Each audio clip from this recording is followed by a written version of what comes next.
consistía en una serie de 10 normas. La idea era tomar las normas IEC, adoptarlas a nuestra realidad nacional y hacer normas chilenas. De ese conjunto de normas, la tendencia es hacia la calificación del diseño y sobre la calidad de los sistemas fotovoltaicos, más que hacia la seguridad, porque eso ya estaba tomado en cuenta por la SEC, entonces faltaba un poco lo que era la calidad de todos estos sistemas. Entonces, con el mandante que fue ProCobre, vamos a fondos concursables de Corfo, el cual fue adjudicado a principios del 2016. Y parte de la actividad es también de las 10 normas, la elaboración de estas 10 normas es la difusión. Entonces, la difusión ya hicimos un taller en Santiago, a lo mejor de acá, que presente, en Copiapó estuvimos en el taller y en Santiago fue el seminario. En Santiago, en el Hotel Galería, fue el seminario, muchos de ustedes estuvieron acá. Y faltaría solamente como actividad el seminario en Antofagasta. Y este es el segundo taller que se está haciendo, que fue solamente en Santiago. Y bueno, presento a nuestro relator, él es Pablo Ayala, de la empresa Fraunhofer. Él participa mucho de la normalización, en el comité de espejo nos ha ayudado bastante. Y bueno, de ahí nosotros lo contratamos para que relatara este curso. Es un taller que más que nada da una vista técnica a las 10 normas.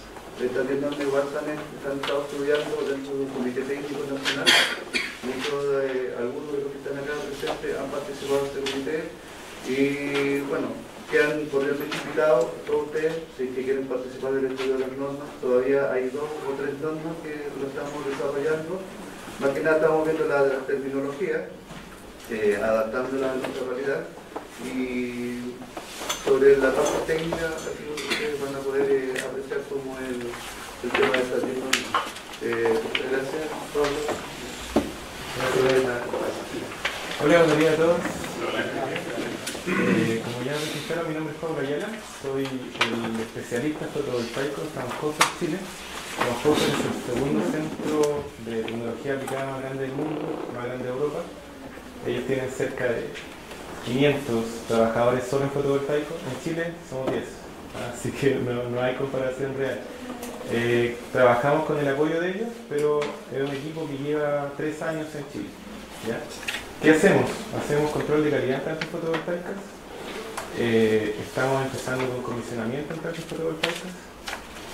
Hacemos aplicaciones de energía fotovoltaica, como por ejemplo agropecuaria, en donde mezclamos fotovoltaico con agricultura en un mismo terreno y se hace el estudio del crecimiento de los cultivos y el desempeño eléctrico.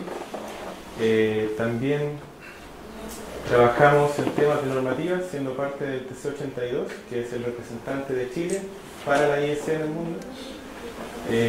También somos parte ahora de la IEA, Agencia Internacional de Energía, con el grupo PBPS, también representando a Chile en ese tema. Y estamos tratando de, como dice mi jefe, solarizar Chile. Esa es la idea. La energía fotovoltaica tiene un potencial enorme en Chile y la idea es sacarle provecho. Estas 10 normas es la fundación de esto, es como empezar poniendo bien las bases de esto que queremos construir. Y no podemos trabajar con las normas en inglés, tenemos que trabajar con las normas en español, bajadas a nuestro contexto también. Y esto es lo que se está tratando de hacer con estas 10 normas, bajar toda esa información a lo nuestro. Mi formación, no soy ingeniero, soy astrónomo. Luego me fui a Alemania y hice un máster en energías renovables, me especialicé en fotovoltaico y ahora estoy acá. Lamentablemente no hay mucho fotovoltaico en Chile, con especialidad me refiero a academia. Conozco a 3 doctores que están en Chile de fotovoltaico que hicieron su doctorado en Alemania y conozco un par de magísteres que no deben ser más de 10 con especialización fotovoltaica. Y se está desarrollando mucho con empresas extranjeras. Tenemos que también dejar el beneficio de la energía solar en Chile. Por ejemplo, trabajaban distintas plantas fotovoltaicas no puedo revelar los nombres específicamente, pero hay una que está en Copiapó, que es grande, y ellos decidieron que no estaba la capacidad de técnicos en Chile para instalar la planta fotovoltaica. Trajeron 1 o 2 aviones llenos de gente de Europa del Este para construir la planta acá, lo cual creo que no debe pasar. Nosotros tenemos que quedarnos con eso acá, tenemos que tener el capital humano para desarrollar eso. Bueno, lo otro que quería mencionar antes de comenzar es que este es un taller. Ya no quiero que sea un seminario ni un monólogo. Conozco medianamente bien las normas, como las sé de memoria, pero también conozco el contexto. Entonces, si tienen preguntas de contexto y cómo enfocar esto a la realidad, por favor pregúntenme. Necesito que me interrumpan mientras estoy presentando esto. Y también necesito saber quiénes son ustedes, porque como esto es abierto, necesito entender qué hace más o menos cada uno. Y cuando termine la introducción, para que tengan un contexto, les voy a preguntar a uno para que en 20-30 segundos me diga su nombre y por qué está acá. Y de esa manera puedo enfocar mejor y quizás tenga una mejor llegada a lo que voy a presentar. Ya chicos, parto de la introducción. La introducción. Voy a partir hablando de una breve introducción en energía solar fotovoltaica, luego vamos a hablar del INN, que es una norma, el proyecto específico donde estamos trabajando en Nova Corfo con los 10 normas, la especificación de las 10 normas, el estado actual del proyecto, y luego voy a hacer una presentación y análisis detallado de cada norma.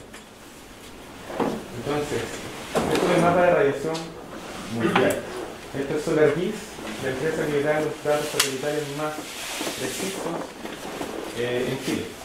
Hay otras empresas que también realizan con datos en estaciones terrestres y otras también que trabajan con satelitales, pero SolarGIS es el que da la mejor vista de Chile. También tiene un lugar en donde no llega la información debido a los campos magnéticos que hay en la Tierra. El punto es que las zonas de radiación, los desiertos, tenemos el desierto acá en la parte de México, Estados Unidos, tenemos el desierto de Atacama, Sahara en la región de MENA, como Middle East y North Africa, tenemos el desierto de Australia y algunos dicen que hay un desierto en China, no dirían eso, y una parte de Sudáfrica también. Acá tenemos la escala de gradación, donde está la suma diaria y la suma anual en kilowatt hora por metro cuadrado, y vemos que lo que es cercano al violeta es la parte más intensa que está en Chile. Sí o sí tenemos el desierto con mayor radiación o con la mejor radiación en el mundo. Ciertamente le ganamos por poquito al desierto del Sahara y le ganamos por poco a Australia, pero somos los primeros. Así que nadie va a mover el desierto de acá, la energía solar fotovoltaica está en la que es. ¿Qué otras ventajas tiene el desierto de Atacama? La temperatura. No tiene tan altas temperaturas como tiene otros desiertos. El módulo fotovoltaico es un semiconductor que le gusta estar frío, mientras más frío mejor su rendimiento, y que a su vez le gusta la radiación. Mientras más radiación, más corriente produce, mientras menos temperatura, más voltaje produce. Entonces voltaje por corriente nos da la potencia de generación. Y acá se suma bien esa instancia en el desierto de Atacama. ¿Qué es lo que tenemos? Hoy día ya hablamos del sistema interconectado central. Perdón, refiero el sistema eléctrico nacional, que fue el sistema interconectado norte grande más el sistema interconectado central. Eso es súper nuevo y se hizo una interconexión hace poco, menos de un año. Tenemos que, hoy día tenemos 4 gigawatts, 4.000 megawatts de energía renovable, en donde se distribuye de esta manera. Y tenemos que la energía solar contribuye un 45% de esa energía renovable no convencional en Chile. Tenemos que la que sigue es la eólica con un 32%.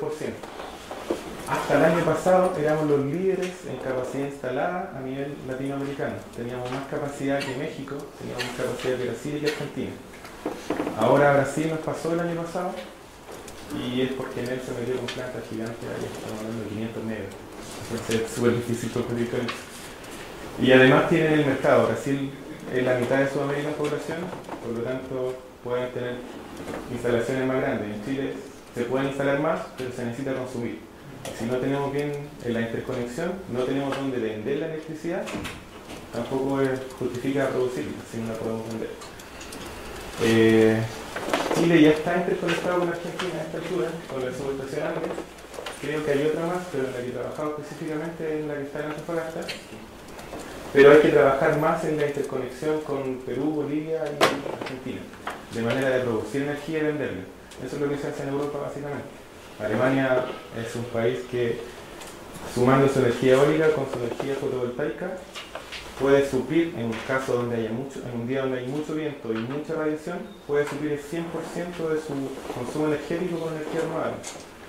Piensen que Alemania, si lo traemos a Chile, estaría por acá, con esta radiación. Entonces, ellos con esa radiación tienen una capacidad instalada mayor a la nuestra y son los líderes en desarrollo en energía fotovoltaica. Los líderes que fabrican hoy en día son los chinos, que hicieron quebrar a la industria alemana por temas de precio. Bueno, esto es lo que tenemos entonces, y fotovoltaica está muy bien, pero todavía falta. ¿Cuáles son las tecnologías que hay de estructuras en energía fotovoltaica? La que es muy típica y se conoce con un plano inclinado fijo. Eso tiene que ver con la latitud, en el caso de Santiago alrededor de 33 grados, en el caso de Antofagasta 20 grados, y así. Tienen que ir relacionando la latitud con el ángulo de inclinación. Eso si quieren tener una aproximación rápida. Se pueden hacer mejores simulaciones y se puede optimizar el rendimiento para invierno, para verano, y se le da un distinto grado de inclinación. La tecnología, esto es alrededor del 50% en Chile. El otro 50% alrededor, aproximadamente, es seguidor en un eje. Este seguimiento en un eje sigue el Sol mientras recorre el cielo durante la mañana hasta la tarde. No lo sigue durante el año. Estos generalmente son horizontales y el eje es norte-sur. Entonces, el Sol sale por el este o oeste. Por el este. Entonces sale desde la cordillera hacia el mar. Entonces el Sol recorre de esa manera y luego se esconde en el mar. Esto está en grado cero y sigue de esta manera el Sol. ¿Ya? No tiene una inclinación hacia allá como para optimizar invierno-verano, sino que es solo 0 grados y sigue desde el amanecer hasta el atardecer. Si quieren un seguimiento en dos ejes, se utiliza este tipo de... hay distintas configuraciones, pero esto puede seguir en dos ejes al Sol. Puede seguirlo en la inclinación de invierno, que el Sol está más abajo, o en verano, que el Sol está más arriba, y además lo sigue durante el día. Acá podemos ver que generalmente también ocupan inversores de stream, es decir, que todo esto está conectado en serie para tener un inversor acá, que es del porte que puede convertir la energía de la mesa. Mesa se llama a todo el conjunto de paneles que está en ese cuadrado. ¿Por qué hablo de esto? Porque esto es nuestro perfil de generación. Esta línea amarilla es un día clear sky day, como un día claro de cielo, en donde no hay nubes, es un día perfecto para la energía fotovoltaica y tiene una generación de una distribución normal, gaussiana. Y si tengo un ángulo fijo, tengo este gráfico celeste, que esta es la forma que produce la energía solar durante el día. No tiene una generación constante como algunos pueden llegar a pensar. Mientras más sol hay, más generación de paneles fotovoltaicos hay. Eso es importante luego para cuando digan estoy comprando un panel de 300 watts peak, no significa que va a estar generando 300 watts siempre. Significa que bajo ciertas condiciones genera 300 watts. Entonces acá tenemos cómo va generando a través del día y tenemos el mediodía solar que no es a las 12 del día, que depende de la época del año, es alrededor de la 1:30 de la tarde. Esa es la hora donde el sol está más arriba, justo en el centro, no arriba necesariamente acá, pero en el punto intermedio entre el amanecer y el atardecer. Si ahora hacemos seguimiento en un eje, tenemos este gráfico de acá, que aumenta entre un 20 o un 25% de la producción si es comparado con un eje fijo, con un soporte fijo. Entonces, la inversión en dinero, que significa instalar seguidores, se compensa con esta mayor producción, sobre todo cuando tenemos nuestras condiciones como el desierto de Atacama. Luego, si nos vamos desde un eje a dos ejes, el incremento varía demasiado dependiendo de la ubicación, pero estamos hablando de un 10%, algo así, y no se paga necesariamente en la inversión de tecnología de uno o dos ejes. En un lugar específico puede que esto se llegue a dar y que sea negocio instalar dos ejes, pero generalmente se recomienda un eje o fijo, ¿ya? Porque todo lo que es energía fotovoltaica finalmente se traduce en plata. Si no somos competitivos, no nos van a solicitar. En temas de inversores, tenemos inversores centrales que son para plantas gigantes. Este es el caso de Luz del Norte, Capafina, Fersolar, los únicos que tienen Capafina en Chile. Y Fersolar está trabajando en desarrollo de más plantas fotovoltaicas, ya ha llegado a acuerdo. Y es una planta de 150 y algo megawatts de nominal. Tenemos también que este inversor se hace cada 2 megawatts. La energía fotovoltaica tampoco es algo súper complejo, cuando uno ya lo entiende es bastante simple. Si quiero hacer una planta fotovoltaica de 20 megawatts, es multiplicar por 10 un bloque de 2 megawatts. Si quiero hacer una de 200 megawatts, es multiplicar por 100 uno de 2 megawatts. Entonces control C, control V y voy generando mi planta fotovoltaica. Entonces a esto, con esto, bueno, no son específicamente ese número, después les puedo explicar por qué no es, pero conecto alrededor de 2 megawatts de paneles fotovoltaicos a este inversor de 2 megawatts. Y eso significa, no sé, si fueran de 200 watts, estamos hablando de 1000 paneles. Disculpa. ¿Sí? Cuando hablamos de 2 megawatts, ¿son 2 megawatts pico? En este caso, ¿Es de panel solar? 2 megawatts, cuando hablamos de una planta fotovoltaica, lo tradicional es que se diga watt peak, sí, Okay. la capacidad nominal de la planta. Pero ahí depende cómo lo notifiquen al sistema interconectado, de que ellos a veces notifican la parte AC o la DC. Siempre la DC, la de corriente continua, es la mayor. Entonces, en este caso, cuando se habla de una planta fotovoltaica de 150 megawatts, se refiere a que la suma de la potencia de sus paneles nominal es 150 megawatts. A menos que ellos especifiquen qué es AC, que tiene que ver con la potencia que tienen los inversores. Pablo, y cuando hablan de la capacidad instalada a nivel nacional y latinoamericano, también está ahí basado en la capacidad de split de cada panel. Eso no quiere decir que al final produzcan más, porque tenemos la mejor relación nosotros. Exacto. Y también es uno de los grandes problemas que después podemos hablar también, que la generación es variable. Que yo tenga 2 gigawatts hoy día instalados de energía fotovoltaica no significa que yo genero 2 gigawatts.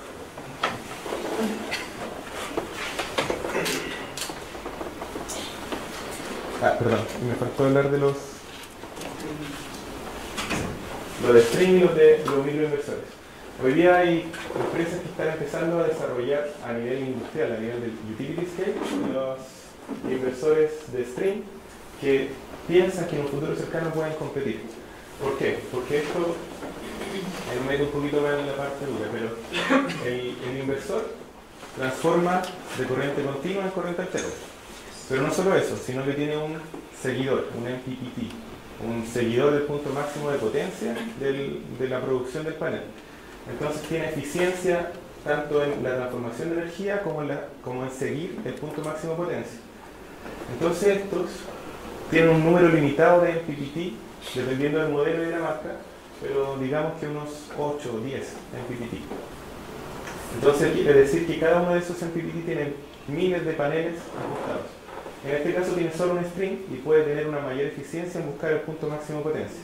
En este caso no es tan eficiente en sacar lo mejor que puede de los paneles. En este caso sí. Pero en este caso solo compro un inversor por cada 2 megawatts y en este caso estoy hablando de comprar mínimo 20 o quizás más, dependiendo de la capacidad del modelo y marca de cada modelo. Hoy día es más caro instalar esto, pero se está discutiendo que puede llegar a ser mejor en el futuro cercano que el inversor central. ¿Por qué? Si un inversor central falla, tienen que traer un técnico especializado. Los técnicos de la planta no están autorizados para intervenir el inversor porque si lo hacen pierden la garantía. Yo como dueño de la planta no quiero perder la garantía de mi inversor que me debe durar al menos 10 años. Entonces ellos tienen que llamar y generalmente viene alguien de Europa, porque ya no hay, y vienen y intervienen, cambian 2 fusibles y dicen ok, ahora sigue. Pero esos 2 megawatts se van a perder, vamos a dejar de producir 2 megawatts por todo ese tiempo que esté este inversor bajo mantención. Mientras que si llega a fallar, llega un técnico, lo remueve completamente y pone uno nuevo. Y luego le junta a todos los inversores malos a la empresa, fabricante, y se los pasa y les dice, mira, aquí están, traen unos nuevos porque no están funcionando. O revísamelo y arreglan.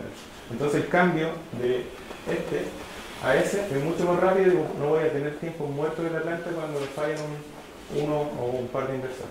En este caso me deja parado 2 megawatts de la planta. Y esto es un caso ya, bueno, y estos son para instalaciones residenciales. Hoy día esto no es una tecnología nueva, se usa hace mucho tiempo, pero más para residencial o para una empresa pequeña. Estamos hablando de kilowatts o unas pocas unidades de megawatts. Esto es lo que se usa. Acá ya estamos hablando de 10 megawatts hacia arriba. Y en este caso son microinversores. Cada módulo fotovoltaico está conectado a un microinversor y toda la transferencia de energía se hace en corriente alterna. Y en corriente alterna tenemos menos pérdidas por transmisión. Por lo tanto, esto es lo más eficiente porque le saca lo mejor posible, tiene un tracker por cada uno de los módulos.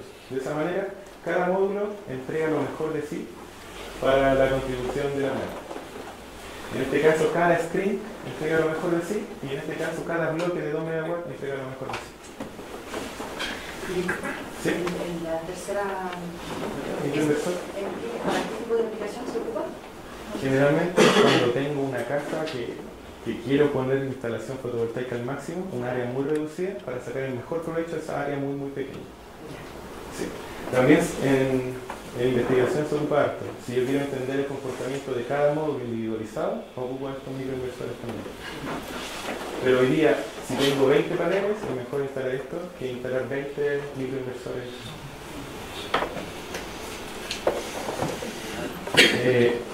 Temas de diseño de una planta fotovoltaica. Fotovoltaico es plug and play. Yo tengo un conector positivo, negativo, lo junto en serie, pongo varios paneles, lo conecto al inversor, corriente alterna, inyecto. Se puede ver súper simple de esa manera. Pero lo importante es que la planta fotovoltaica me dure al menos 25 años, que es la garantía que ofrece un módulo fotovoltaico. Hoy día algunas ya están ofreciendo 30 años. Si yo tengo una planta instalada que quiero que me dure 25 años con cables de esta longitud, con esa catenaria, no le va a durar mucho tiempo. ¿Por qué? Porque todo esto tiene conexiones en la caja de conexión, sale el cable desde acá, igual que sus audífonos, y si tienen mucho movimiento van a producir acá un desajuste de eso, simplemente por la oscilación del viento, que en el desierto de Atacama es súper grande, súper alta la velocidad del viento en las tardes. Esto va a empezar a oscilar continuamente, va a empezar a desconectar de a poco acá, eso genera una mayor resistencia. Mientras peor esté la conexión, mayor resistencia. Cuando tenemos mayor resistencia y pasa una cierta cantidad de energía que es importante, se disipa a través de esa resistencia y se disipa a través de calor. Ese va a ir cada vez incrementándose más, hasta que puede llegar a derretir el cable o hacer un incendio de hecho. ¿Ya? Claro, también hay que tener cuidado con los bordes metálicos o con animales que pueden estar mordiendo los cables. No pueden tener tensado de esa manera los cables para unificar los módulos. Este semicírculo que hay acá tiene que tener un radio mínimo, porque este semicírculo, si lo están cerrando mucho, generan algo similar a sobretensión, o no sé si se ve en la imagen, pero hay un pequeño espacio entre estos dos conectores. Si la conexión no está bien hecha, resistencia nuevamente y claro.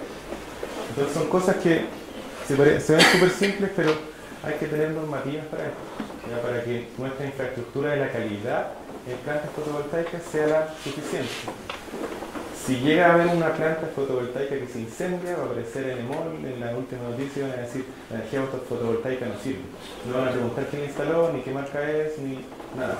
Si una planta se quema, van a decir la energía fotovoltaica no sirve. Y acá llegamos a cosas más graves. Esta es la misma caja de conexión que les mostré antes, que se quemó, literalmente. Tenemos un techo que se incendió completamente. Cuando tenemos estos cables, bueno, no se puede hacer mucho más, pero se puede tener una separación y tener mejor ordenada la caja de negociación. Y podemos ver que se puede llegar a quemar también acá. Este es un conector que no estaba bien conectado, también se quemó. tenemos otro edificio. Estas son consecuencias que se pueden dar a largo plazo, porque cuando hablamos de plantas fotovoltaicas estamos hablando de 25 años mínimo, y pueden llegar a darse estas consecuencias ya gigantes. Son casos reales, no es nada Photoshop. Bueno, ahora vamos a hablar un poco sobre el INN.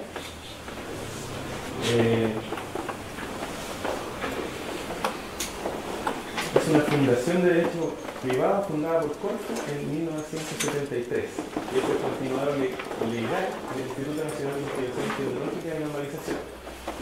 Y su rol es básicamente fomentar la elaboración y el uso de normas chilenas, coordinando la Red Nacional de Metrología y acreditando organismos de evaluación de la conformidad. Son las empresas que avalan al INN. Tenemos, lo mismo que mencioné anteriormente, tenemos que en el área, el INN se divide en áreas de normalización, de acreditación y de metrología. Y estas son las instituciones que están relacionadas con cada una de estas áreas. ISO en normalización, COPAN, IAF, ILAC, IAC en acreditación, IPM, SIMM en metrología. Lo siento que no se ve, está abajo. ¿Qué es una norma? Su aplicación y beneficios. Tenemos que una norma es un documento de conocimiento y uso público. La idea es que todos puedan tener acceso libre o pagado a este conocimiento y uso público para que todos estandaricemos o tengamos una normalización de un cierto tema en específico, generalmente técnico. Esto tiene que ser establecido por consenso y aprobado por un organismo reconocido. Esto no es una cosa que se impone, es algo que se llega a un acuerdo entre especialistas para desarrollar una cierta norma, la cual establece reglas, requisitos, criterios para usos comunes y repetidos. ¿Para qué sirve una norma? Es para definir el conjunto de propiedades, características requeridas para cumplir la función de uso en forma satisfactoria. Básicamente define la calidad de un producto o un servicio especificado. Si todos estandarizamos entre especialistas lo que debe tener un cierto producto, vamos a garantizar una calidad mínima y vamos a darle un buen uso a este producto. Las normas ayudan a mejorar la calidad, la seguridad y la competitividad, que es justamente lo que requiere hoy día la industria fotovoltaica. ¿Cuáles son las diferencias entre un reglamento técnico y una norma técnica? Un reglamento es dictado por una autoridad competente, mientras que en la norma es un organismo, no una autoridad, un organismo competente. La aplicación en un reglamento técnico es obligatoria. En cambio, en una norma es voluntaria. Dicen, yo trabajo bajo esta cierta norma que me da un cierto estándar de calidad, pero no es obligatorio utilizarlo. No se necesita consenso, esto simplemente se impone. Sin embargo, la norma técnica se establece por un consenso entre especialistas. Oye, acá una consulta, pero eso de la normativa voluntaria al hacer las instalaciones eléctricas exige que se cumpla la norma. Sí. Entonces, eso es voluntario. Pero esa norma está dentro de un reglamento. Ya, esa es la diferencia. Y si no se cumple, en el caso del reglamento técnico, tiene una sanción por parte de la autoridad. Mientras que la norma técnica está sancionada por el mercado. Básicamente el mercado no va a comprar tu producto si no aseguras una calidad mínima.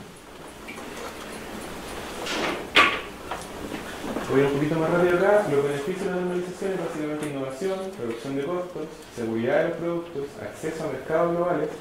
Generalmente las normas son establecidas internacionalmente y luego se van bajando a cada país de acuerdo a su contexto. Gestión del riesgo, impacto ambiental, calidad es súper importante, relaciones con el cliente y responsabilidad social.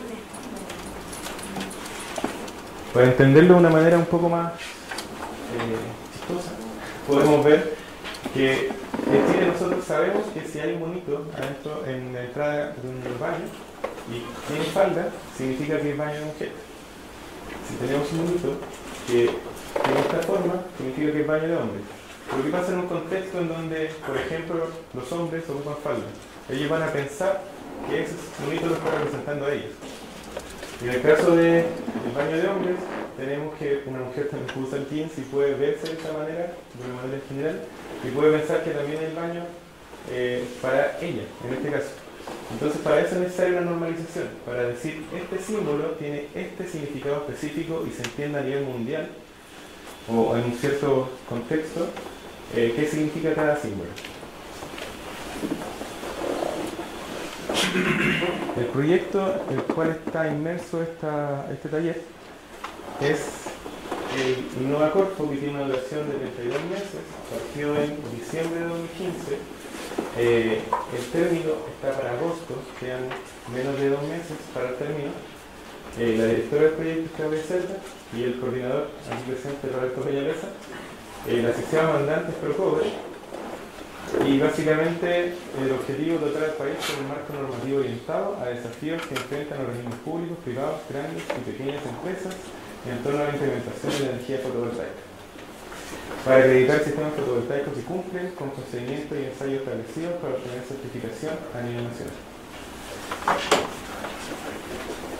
Entonces, la etapa del proyecto es elaborar el producto, que es básicamente adoptar 10 normas internacionales de la IEC para luego desarrollar con estas normas bases 10 nuevas normas chilenas en español para que tenga acceso cualquier persona en Chile y pueda entender lo que es el contenido, y luego se hace la difusión de estos resultados con 2 talleres en Copiapó, que ya se realizó, el de la región metropolitana, que estamos ahora aquí presentes, el seminario de la región metropolitana ya se realizó, y falta uno en Antofagasta, que va a ser el próximo viernes 29. Y en julio se va a realizar una publicación técnica que va a estar en distintos diarios a nivel nacional. ¿Qué diferencia tienen los talleres con respecto al seminario?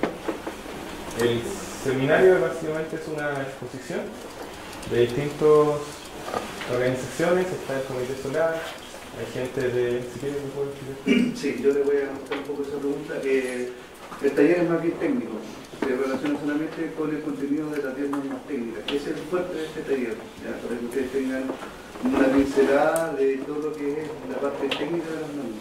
En cambio, el seminario es para presentar temas relacionados al mismo alcance que tiene el proyecto. En este caso, en el seminario presentamos lo que era el INN, todo el contexto del INN y parte del proyecto. Después vino la asociado mandante, que lo que era Procor, y cómo él se incluía dentro del proyecto, y así después vino el Comité Solar, con todos los avances que han tenido a nivel nacional de la energía solar fotovoltaica. Y se le hace una invitación a un par de invitados.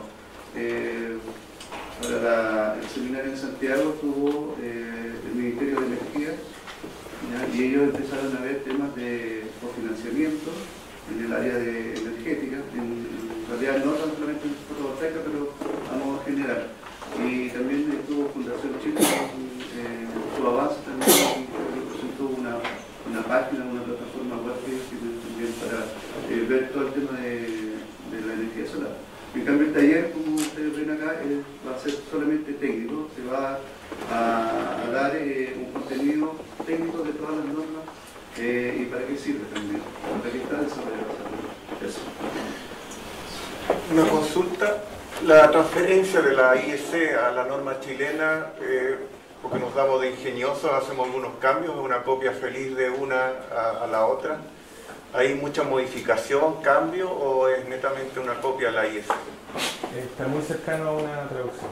Ya. Sí. Con poco aporte. Perfecto. ¿Por qué IEC? La IEC se especializa en la parte técnica, la parte técnica, electrotécnica. En cambio, la ISO, por ejemplo, que es muy famosa, está más en procedimientos. ¿Y la IEEE? La IEEE, la IEEE, más bien, según yo lo entiendo, es una revista científica que hace publicaciones y ve temas de guías de buenas prácticas, más que una norma específica con código. Eso es la telecomunicación. Eso es la telecomunicación. Telecomunicaciones también es importante. Esto va a ser un bien público que se puede tener acceso a un centro digital que básicamente pueden venir acá a la oficina del INN y pueden revisar en horarios hábiles, según la ley de 9 a 6:30 las normas, de manera gratuita. Tiene un sistema de venta en línea donde ustedes pueden comprar la norma y la pueden descargar en su computador. Tienen una plataforma web de INN Colección y también tiene un convenio de colaboración y transferencia de recursos con entidades gubernamentales y privadas. Las normas, el compendio de normas. Tenemos estas 10 normas que vamos a ver una a una en detalle. Simplemente les di un orden correlativo de acuerdo a cómo se fueron desarrollando de 1 al 10, pero esto no tiene ningún significado técnico. Y luego vamos a hablar una a una. No tiene sentido que ahora que les cuente en detalle, que les lea las normas. Y el estado actual del proyecto. Tenemos todas estas normas aprobadas, el tema de documentación y comisionamiento se llamaría, fue aprobado en enero de 2017, los requisitos del diseño fueron aprobados en mayo de 2007, ya son normas chilenas. Tenemos que en junio de 2007 son los requisitos de las pruebas. Tenemos que en julio de 2007 la parte 2, donde están específicamente detallados los procedimientos de estas pruebas, fue aprobado en julio de 2017. Y tenemos que el ensayo de corrosión fue aprobado en julio de 2017. En mayo de 2018 ya fue aprobado el tema de los términos y la terminología, básicamente. También en mayo de 2018 cómo se mide en terreno los temas de la curva corriente-voltaje. Y se tienen estas 3 que están en proceso de aprobación en la etapa final. Estamos trabajando en los últimos detalles, los temas de la calificación del balance of system, de los distintos componentes que están asociados a la energía fotovoltaica sin contabilizar los módulos, cómo se califican para distintos ambientes, inversores, la eficiencia general de los inversores, y la parte de mantención de sistemas o mantenimiento de sistemas fotovoltaicos que deberían estar ya listos para fines del próximo mes. Pablo, las normas técnicas que se aprobaron en 2017 ya se incluyeron en el reglamento técnico que también salió el año pasado, en la actualización de la SEC que hizo. No, la SEC se basa básicamente en seguridad, aunque pero sí. La SEC igual cita a normas técnicas, entonces por eso quería saber si el reglamento técnico del número 2 que salió se actualizó con las normas que se aprobaron en 2017. Roberto les puede contestar mejor esa pregunta. Lo que pasa es que las normas, como dijo Pablo inicialmente, en su esencia son voluntarias. ¿Ya? Se hacen obligatorias cuando alguna autoridad competente las cita dentro de su reglamentación. En este caso, para que estas normas realmente sean obligatorias, tiene que ser un proceso de oficialización. Que toma, el Ministerio las toma, la oficializa, la tiene que publicar internacionalmente. Si no hay objeción a nivel internacional, ellos la pueden oficializar, pero de ahí tiene que ser el proceso de incluirla dentro de un reglamento. Ahora, como sabemos que la SEC se dedica más al tema de la seguridad de las personas y no hacia el diseño o el requisito de la calidad de los sistemas, entonces estas normas no están dentro de esos reglamentos. Por eso se hizo este programa, como diciendo, mira, existen normas para el diseño, para la calificación de todos estos sistemas, que en algún momento nos van a servir y podemos ocuparnos. Esto es más para las personas que invierten, van a invertir y digan, mira, yo quiero algún sello de calidad, y perfecto, pueden seguir estas normas que van a calificar mi diseño o mi instalación. Va más hacia eso, más que reglamentario, pero si la SEC lo desea tomar, bienvenido sea. ¿Va a haber algún organismo que se llegue uno cumple con la norma técnica? Hasta el momento no existe esa política. Yo creo que se va a implementar en algún momento a largo plazo, pero primero necesitamos las normas. Y más que estas normas, a lo mejor son pocas estas normas. Pocas, a lo mejor son más. Como la IEC tiene más de 100 o 200 normas en el área fotovoltaica. Y tiene otras 200 en otras que son de la parte eléctrica, así, de los cables. Entonces nosotros necesitamos un poco eso, normalizar un poco, establecer el piso y de ahí decir, vamos a exigir algo, vamos a exigir lo que es diseño. Me resulta porque justamente los cables fotovoltaicos, como ZZF por ejemplo, no están pasando por certificación o laboratorio aquí en Chile. Ustedes deben saberlo, y no así por ejemplo todo lo que es el otro tipo de cable que es corriente alterna y lo que trabajamos directamente. Entonces, ¿puede ser eso un ejemplo? ¿Por qué los cables fotovoltaicos no se están llevando a ensayo en laboratorio en Chile? Por eso que para los otros sí. Entonces, la certificación internacional es la que es como está de alguna manera homologada aquí, la SEC toma como esa homologación y eso está yendo al laboratorio. Pero sí se está yendo al laboratorio todo lo que entra, todo otro tipo de cable, que puede ser sobre así. Sí, eso solamente es como lo exige la autoridad. En este caso, como base al tema de la seguridad, ¿qué pasa? Que lo que hace la SEC, como ya hay una normativa internacional y hay certificación internacional, ellos homologan esa certificación. Pero nos dimos cuenta, a través de la investigación de este proyecto, de que no todo lo que viene de afuera nos sirve, o es bueno. Entonces nosotros dijimos, bueno, con estas normas lo mejor que podemos hacer que los laboratorios se interesen en tomar estas normas chilenas y empiecen a ensayar acá, en el país. Y tener una certificación chilena o tomar la certificación internacional, homologarla por un laboratorio que esté reconocido acá. Y ahí ya se le da una trazabilidad a eso. Pero en este momento hay muchos productos que entran así como certificación internacional y tú dices, está certificado, pero a lo mejor no te va a durar bien. Entonces acá te da una trazabilidad. Hay un organismo que está detrás y que dice, esto tiene calidad. ¿Por qué? Porque, como decíamos, nosotros tenemos la división de acreditación. ¿Y qué hace la división de acreditación?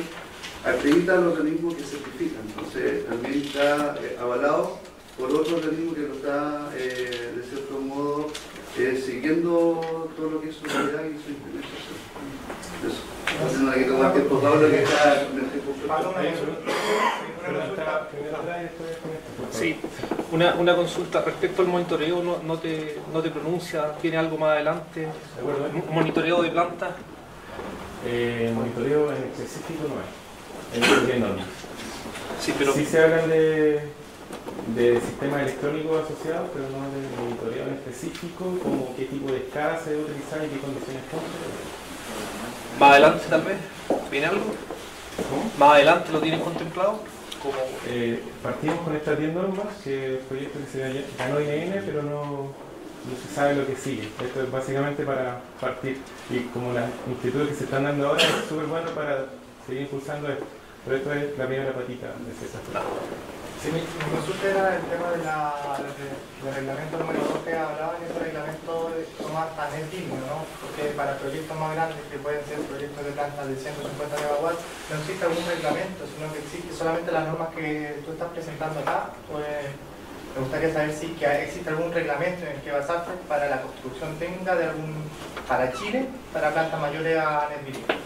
El reglamento 2 es básicamente la SEC como para temas de proyectos de los 100 kilowatts que pueden llegar hasta 300 para una ley, pero no existe algo propiamente tal técnico, solamente avalarse a las normas que tú estás hablando para proyectos más grandes, ¿no? Claro, y luego viene la ley net metering que tú me mencionaste que está planteando un poco más de potencia, pero la planta de utility scale no. Solamente bastante la norma. No puede hacer lo que quieras, tú declaras cuánto vas a inyectar y tienes que tratar de cumplir con eso, pero porque la SEC solamente te va a verificar no la parte dentro de la planta, solamente la parte de potencia alterna que tienes de la... del consumidor hacia afuera. Bueno, un poco mi pregunta anterior del tema de las diferencias entre IEC y la norma chilena. Y si bien el SEC, cuando tú vas a traer un equipamiento, tiene que estar certificado por el SEC, y como dicen, el SEC se preocupa por el lado de la protección personal, pero sí también avala que ese equipo va a cumplir las normas mínimas, digamos, para funcionamiento.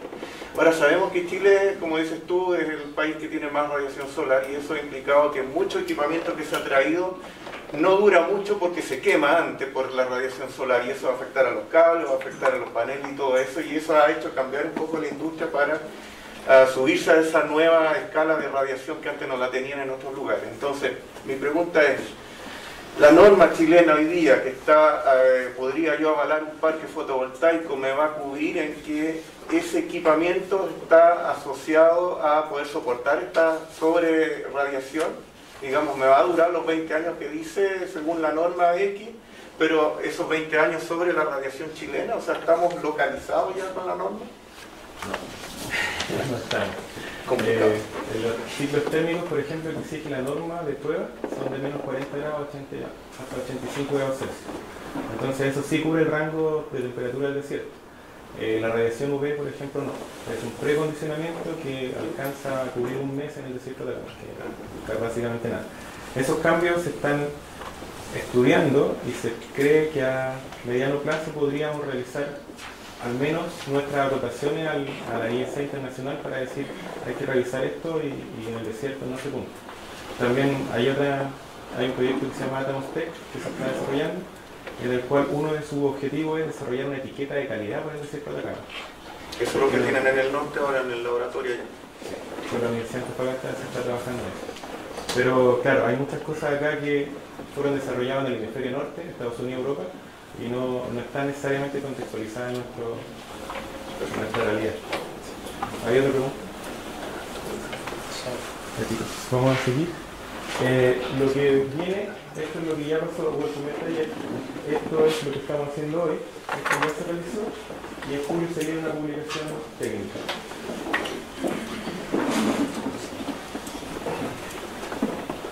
Ya, vamos a partir con la norma 7. No voy a alcanzar a preguntarle a uno porque son muchos, pero me gustaría escuchar unas 6, 8 opiniones de por qué están acá y qué están buscando en este taller. ¿Algún comentario? Por ejemplo, tú recién me estabas contando del tema de la calidad en Chile y las normas. Es conocer las normas y aquello que tenemos que regularnos a todos los que son diseño de parques, selección de equipamiento y tener los resguardos necesarios para, digamos, que financieramente el parque sea sustentable. ¿Alguien más que quiere expresar por qué está acá o qué quiere, cuál es su objetivo de asistir en este? Me llamo Rodrigo Borges, trabajo en Viña del Mar, soy responsable de ingeniería de una empresa que se llama Ecoenergías y me toca revisar toda la parte del detalle de la construcción de las plantas. Entonces, ya he certificado inversores, he certificado paneles y he diseñado varias plantas. Entonces, la base que tengo es, aparte del reglamento técnico, serían las guías de buenas prácticas que subió la GIZ. Entonces, me parece genial que estén detallando más aún las recomendaciones, porque en el mercado hay demasiada diferencia entre instaladores y empresas que construyen. Y más que nada se corre de voz a voz cuál empresa tiene mejores terminaciones. Entonces, que ya hay una norma que regule eso, me parece genial, y por eso vengo a informar. Súper bien. Ojalá podamos ir tan profundo como se puede. ¿Alguien más? Ingeniero eléctrico utilizado la sede, espero instalación de pequeña escala bajo el concepto de Ley 2071. Que desarrollo proyectos particulares residenciales. Cristian Rivera, ingeniero proyecto Calillano.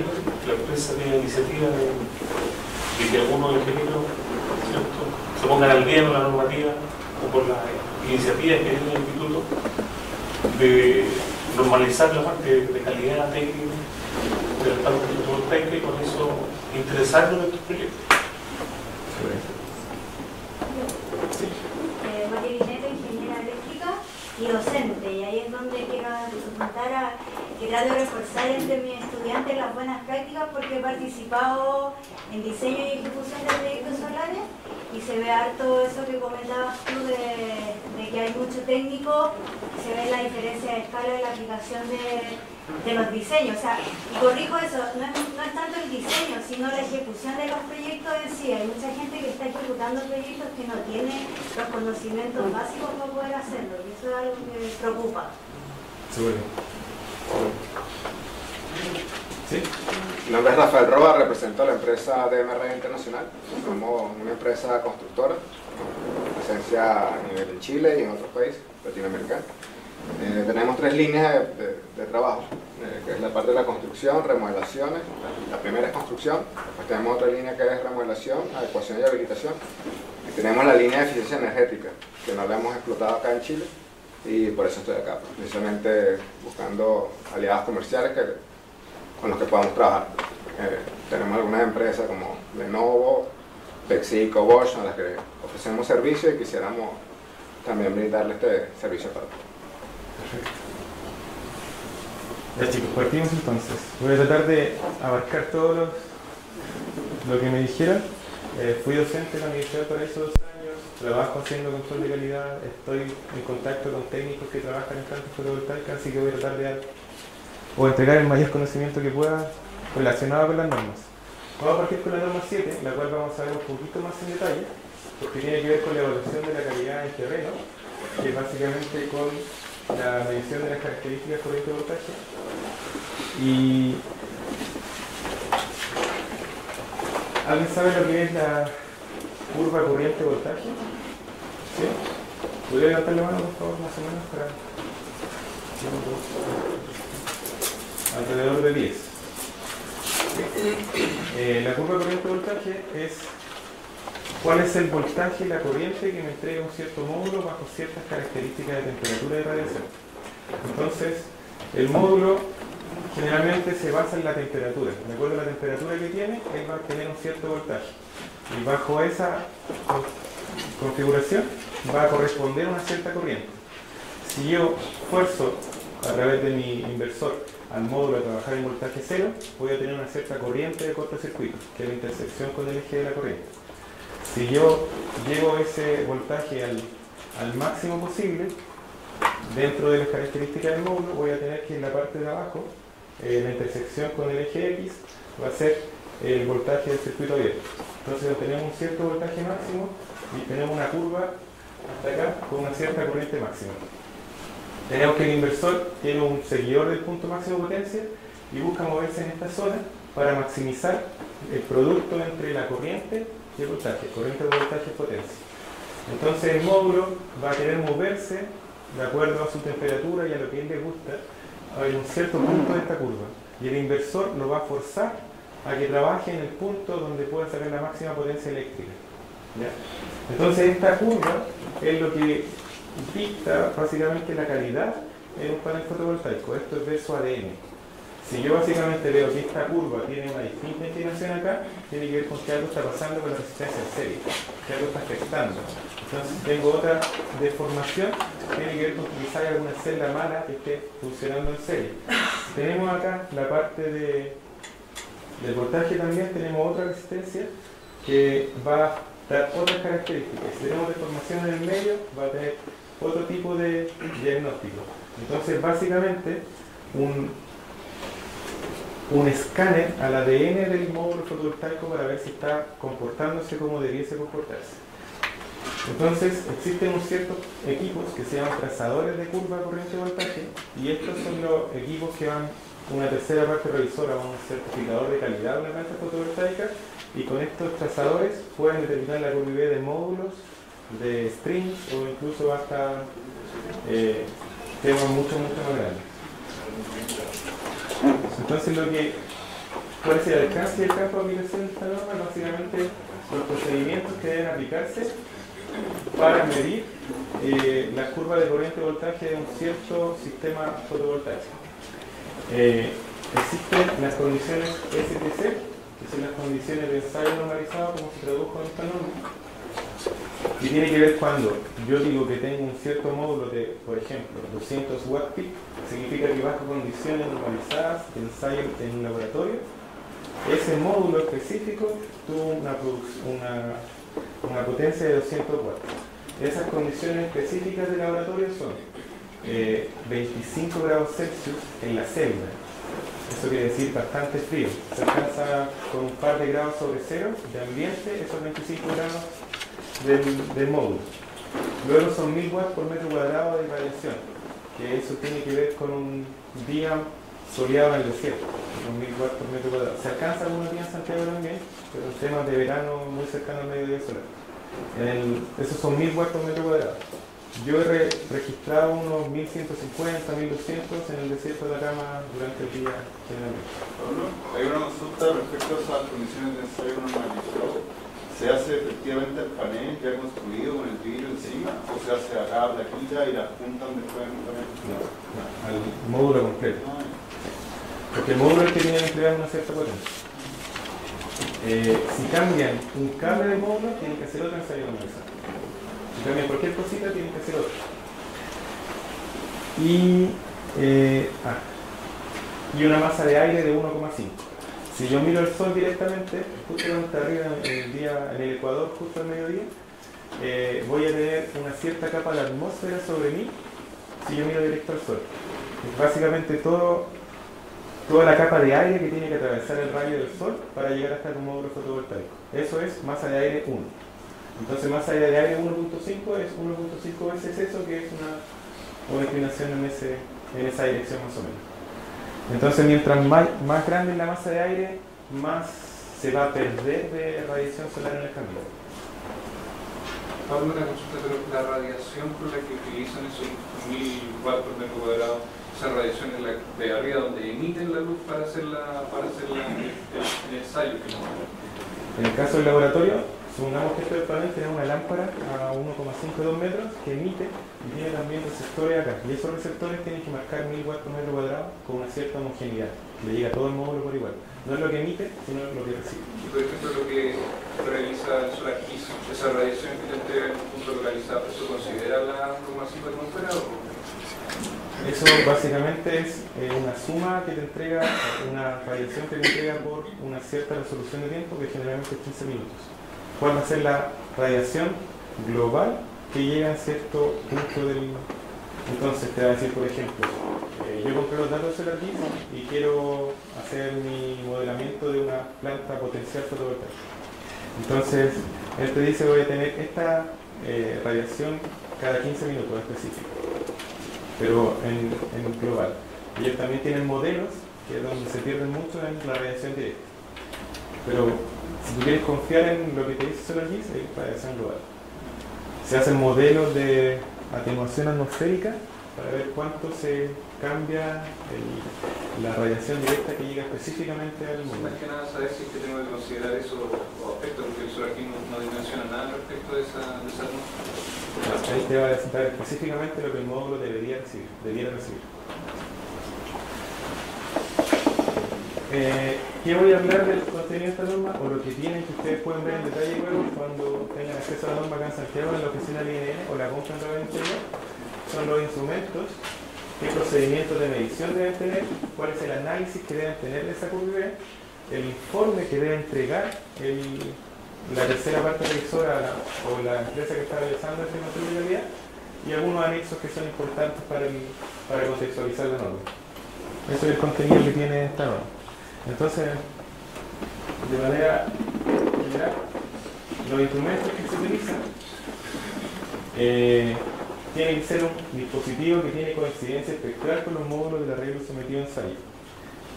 Como ustedes saben, existen mayormente las principales, existen muchas más, pero las principales son tres tecnologías fotovoltaicas: monocristalino, policristalino y capa fina. Hay otras, triple junction y distintos tipos de otras configuraciones, pero son esas tres las principales. Entonces, si yo tengo un módulo de capa fina y yo quiero medir cuál es la radiación que está recibiendo y ocupo una celda de referencia monocristalina, tienen que hacer una corrección espectral, que es un tema bastante complejo, que no lo recomendaría.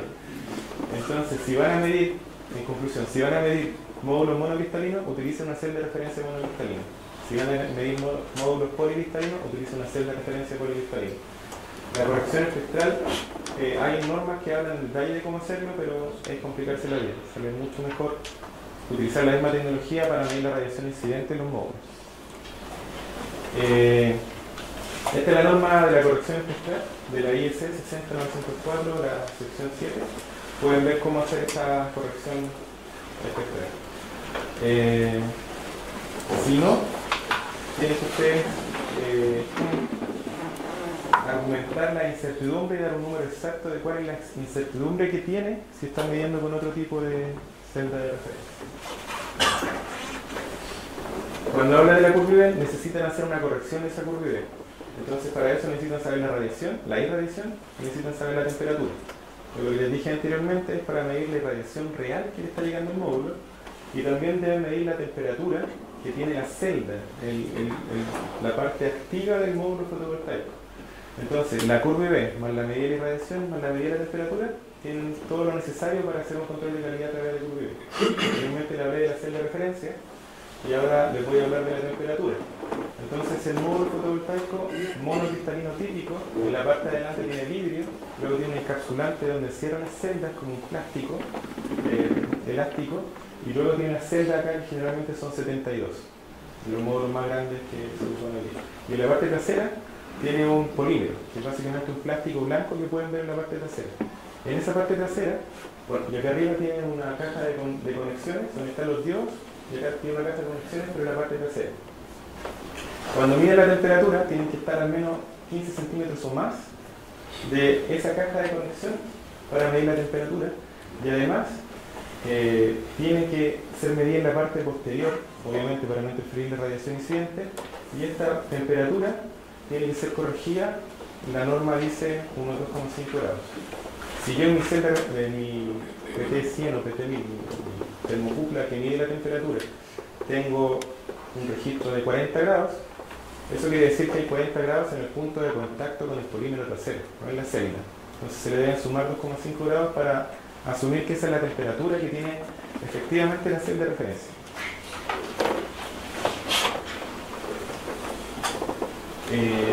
Y luego se hace la medición eléctrica de la curva IV como tal, que básicamente es un trazador de curva IV, que en palabras simples lo que hace es cambiar la resistencia rápidamente en milisegundos y puede trazar todos los puntos posibles de corriente y voltaje que va a tener un módulo fotovoltaico bajo ciertas condiciones de irradiación y ciertas condiciones de temperatura. Y esta curva IV se puede corregir. Supongamos que tengo un día con 800 watts por metro cuadrado, que es un día medianamente soleado en Santiago, y hay una temperatura ambiente de unos 30 grados en verano. Si yo quiero saber cuáles son las condiciones de potencia nominal de mi módulo, esos 800 watts debo traducirlo a 1000 y se hace a través de la corrección, y luego esa temperatura de 30 grados ambiente se debe corregir hasta llegar a los 25 grados de la celda, la temperatura de la celda. Entonces por eso es necesario hacer todos estos puntos. Se hace la medición eléctrica del barrido de la curva IV, se toma la irradiación a través de una celda de referencia y se toma la temperatura a través de una termocupla en la parte posterior. ¿El ajuste de irradiancia se hace con la medición de un piranómetro de irradiancia global o directa? En el plano inclinado. Aquí tiene el módulo en un plano inclinado y la celda de referencia tiene que estar al lado o arriba, pero en el mismo plano que el módulo fotovoltaico. No, claro, pero yo puedo poner en el mismo plano un piranómetro de cúpula o de irradiancia directa y la forma que tiene el vidrio que está encima es distinto. Entonces me imagino que la lectura de ambos piranómetros es distinta también. Entonces, ¿cuál me baso para hacer estas condiciones SKC? En ese caso hay que ir a un manual más bien de buenas prácticas. Se tiene que utilizar celda de referencia cuando la radiación puede cambiar mucho. La respuesta de la señal que tiene un piranómetro es mucho más lenta que la de una celda de referencia. Entonces, si pasa una nube rápido, la radiación va a cambiar y el piranómetro toma un tiempo en estabilizarse para tomar esa medida, porque mide a través de temperatura. Sin embargo, la celda de referencia ocupa el mismo material que el módulo fotovoltaico y reacciona a la misma velocidad que el módulo. Y, por ejemplo, el espectro del desierto de Atacama tiene una mayor radiación UV y no es coincidente con el espectro que da la norma, por lo tanto tiene que haber también quizá una corrección espectral del piranómetro. Mientras que la celda de referencia va a recibir el mismo espectro que recibe el espectro del módulo fotovoltaico. Pero de igual manera va a funcionar a una distinta temperatura esa celda, ¿no? Pero también tendría que haber un ajuste, porque es la misma tecnología. Hay una pequeña diferencia, pero ambos están corregidos por temperatura.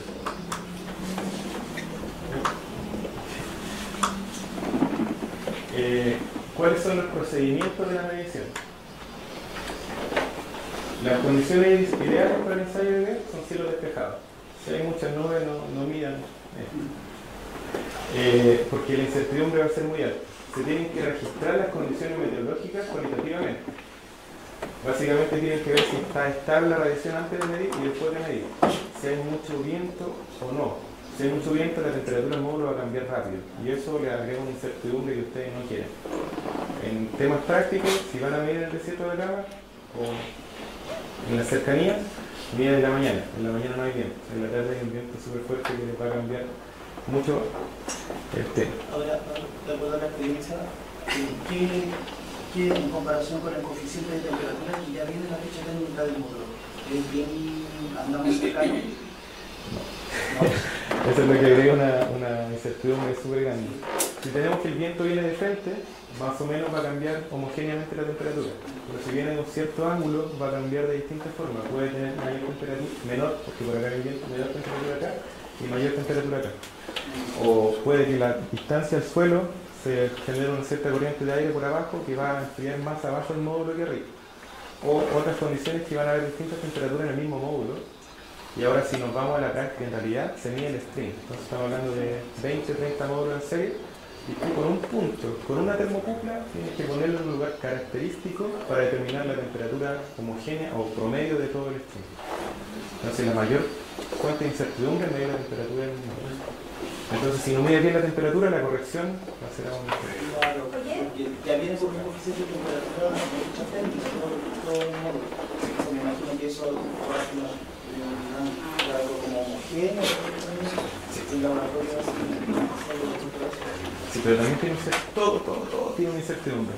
Entonces cuando ellos hacen esta medición de este parámetro de corrección por temperatura, se hace en condiciones de laboratorio.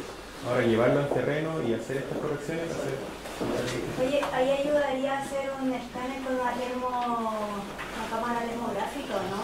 Antes de... Eso es bueno, podría servir para tener una cierta primera instancia de entender cómo está el módulo, pero no te sirve para medir correctamente. Claro, temperatura probablemente tal no, pero sí para hacer una inspección previa. Sí, pero eso es un ensayo de termografía y otro ensayo. Eso me podría ayudar para saber dónde coloco el sensor de temperatura en cualquiera de los módulos del string. Lo podría colocar que tiene mayor temperatura porque va a ser el que va a apuntar a todo. Tienes que ponerlo en el promedio de temperatura. Tienes que caracterizar el string. ¿Sí? Entonces, se debe medir de acuerdo a lo que recomienda la norma con una termocupla que esté pegada en la parte trasera del módulo. Los otros ensayos son de termografía y esos ensayos dependen de la emisividad. Tiene que estar configurada la emisividad. Básicamente la pistola lo que hace es ver la luz que refleja o lo que se refleja del módulo como tal, y si no está bien configurada exactamente la emisividad, no va a darte un valor exacto de la temperatura. Pero sí va a haber diferencia de temperatura y eso es súper bien. El módulo, por supuesto, debe tratar de estar lo más limpio posible. Si yo estoy midiendo la potencia nominal de curva y B de un cierto módulo, si está sucio, no tiene sentido porque tienen que medir el módulo limpio para saber cuánto realmente está entregando. Si el módulo está sucio, van a tener una cierta pérdida y van a subestimar la potencia nominal real que tiene ese módulo fotovoltaico. Si el objetivo de esto es medir qué tan sucios están los módulos, cuánto se pierde de producción por suciedad, sí, midan antes y midan después de limpiar. Pero se recomienda limpiar lo mejor posible. Si tienen un pañito de microfibra puede estar bien, pero recomiendo no toquen el vidrio. O sea, tiren agua con una cierta presión y vayan limpiando y al final ya pueden pasar algo súper suave. Si ustedes pasan un paño típico, van a ir fallando el vidrio y eso también va a disminuir la producción del módulo.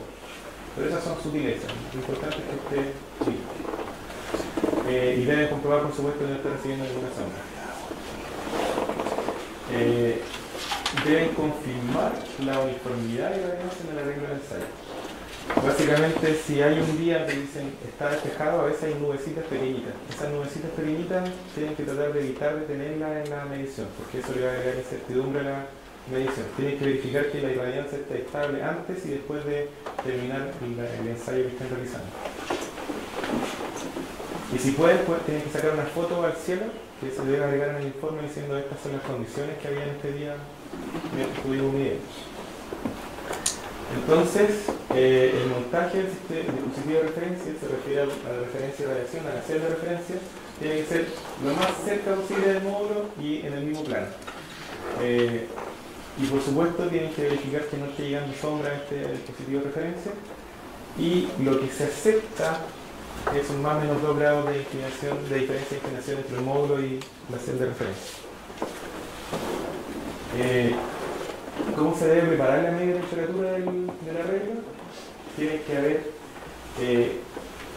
que analizar la representatividad de esa temperatura. Tiene que ser lo más representativo posible de toda la mesa, string o módulo que estén midiendo. Eso. También se debe evaluar la incertidumbre y se debe incluir esto en el informe en cuanto a la medición de la temperatura. Se deben medir los puntos extremos también. Supongamos que esta pantalla son tenemos 10 módulos acá y 10 módulos abajo, 2 filas, 10 módulos por fila. Entonces tenemos que medir el extremo, los extremos, tenemos que medir arriba y abajo y de esa forma determinamos más o menos la variación de temperatura que hay dentro del mismo arreglo que estoy estudiando. Y Y eso se incluye en el informe. ¿Cuánto fue el máximo mínimo? Se saca una cierta incertidumbre asociada de acuerdo a eso.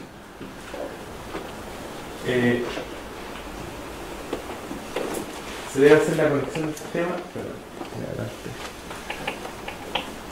Cuando estén midiendo, por favor, desconecten. Básicamente, los otros streams no tienen que estar de alguna forma que posiblemente puedan entregar corriente parásita o pueden electrocutarlo ustedes mismos. Tienen que desconectar el stream. Tienen que ir a la caja de combinación aquí lo posible y dejar abierto el circuito.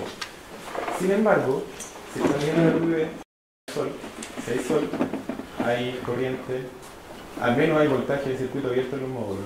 Y ustedes no quieren ser la resistencia que haga correr la corriente a través de ustedes. Entonces desconecten primero el arreglo, verifiquen todo con voltímetro y luego cuando ya esté en el lado seguro empiecen a medir. Y por supuesto después que terminen de medir tienen que conectar el sistema y dejarlo tal cual como estaba anteriormente.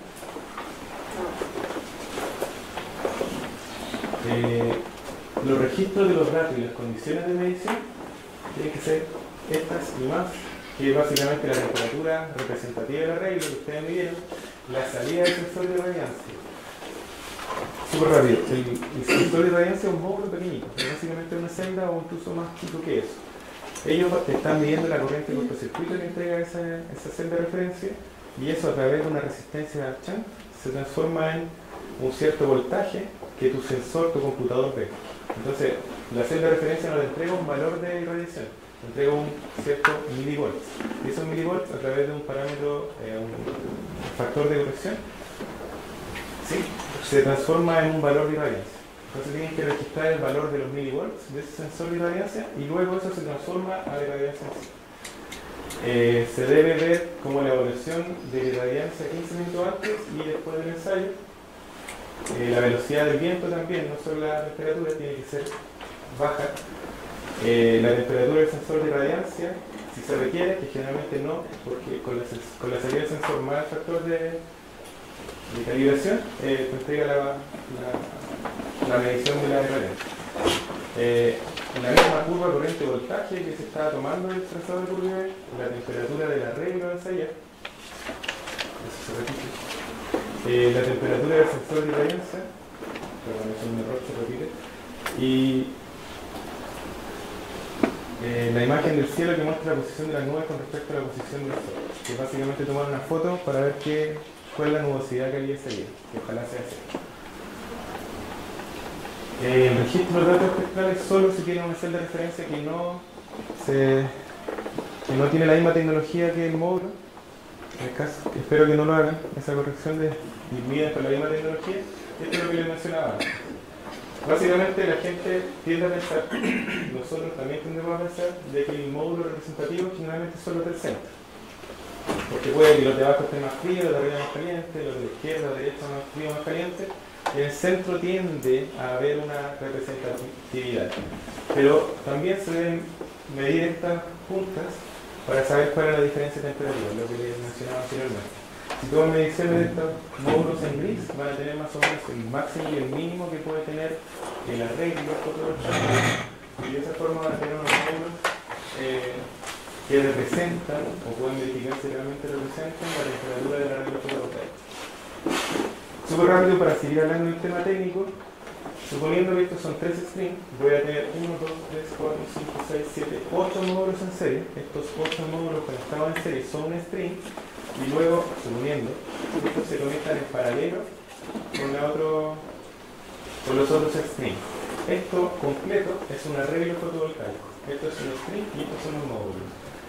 Si yo voy conectando módulos en serie, voy aumentando el voltaje. ¿Hasta cuánto puedo aumentar el voltaje? ¿Por qué 1000? Sí, 1500, ¿pero por qué? Cable. El inversor, claro, el inversor tiene un cierto voltaje mínimo y máximo para trabajar, pero lo más importante es que no sobrepase las especificaciones técnicas del cable. El cable aguanta 1000 volts, no lleguen a los 1000 volts. Y hay algunas plantas que están empezando ahora de 1500, no lleguen más de los 1500 porque van a trabajar en un sector de voltaje que el cable no es recomendado trabajar. Entonces, acá van a ir sumando el voltaje y ustedes van a dimensionar este string hasta llegar a unos 850, 900 watts, no llega a los 1000 por supuesto.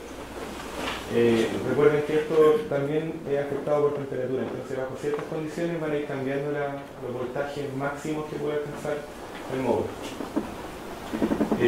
Luego, cuando tengo los otros conectados en serie, en paralelo, lo que voy sumando es la corriente. Entonces, ¿por qué se implanta 1500 watts? Porque puedo sumar más módulos en serie y si tengo más voltaje, no tengo menos pérdida. Puedo transmitir la corriente en un cable con un porcentaje de cobre que va a ser menor. Mientras que yo voy aumentando la corriente, tengo que tener un conductor con una mayor sección transversal. Tengo que tener un conductor más grueso, más caro. Entonces las plantas tratan de tener springs para llegar máximo a los 1000 volts o 1500 volts y luego ponen en serie para ir conectándose en cables más gruesos en la caja de combinación que luego llegan al inversor. Hay un tema normativo que se presenta con respecto a los cables de 1500 porque saltamos ya a media tensión. Exacto. Entonces la normativa de baja queda afuera. Entonces hay un tema técnico en la SEC que va a tener que resolver ahí con los cables de 1500. Exacto. Y por eso estamos acá empezando con la base de la fundación, pero falta muchísimo por desarrollar. Luego el análisis de estas curvas. Tenemos básicamente que la corrección por temperatura, lo que decía antes, es básicamente la corriente que realmente tengo, la que se midió por el factor de corrección, por el coeficiente de temperatura, por la temperatura nominal y la temperatura que se midió. Entonces ustedes van a ir corrigiendo cada vez la corriente que está generando un cierto dispositivo. Entonces todo tiene que ser corregido por temperatura, tiene que ser corregido por temperatura tanto lo que produce el módulo como la celda de referencia.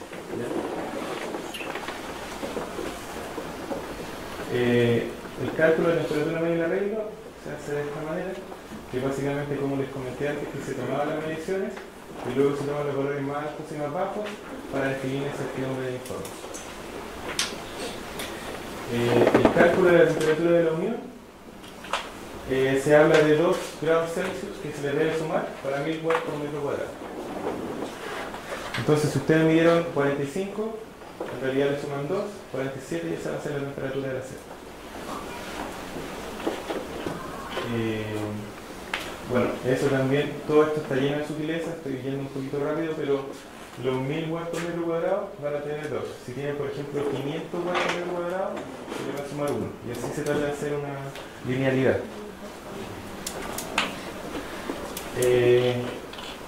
Luego se trata de traducir esta curva como la mencioné antes. Si tengo una curva con 800 watts por metro cuadrado, donde la medí con ese sol, y luego una cierta temperatura, ustedes tienen que corregir esa curva para llevar las condiciones estándar.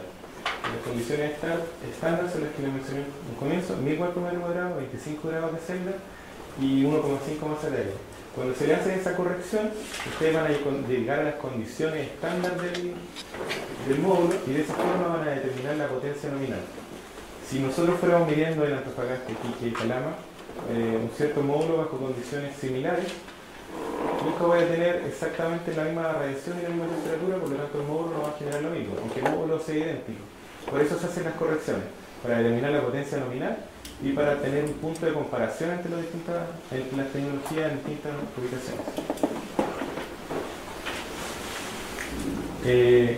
La corrección de las pérdidas por suciedad, uno tiene que estimar cuánto estamos perdiendo por suciedad.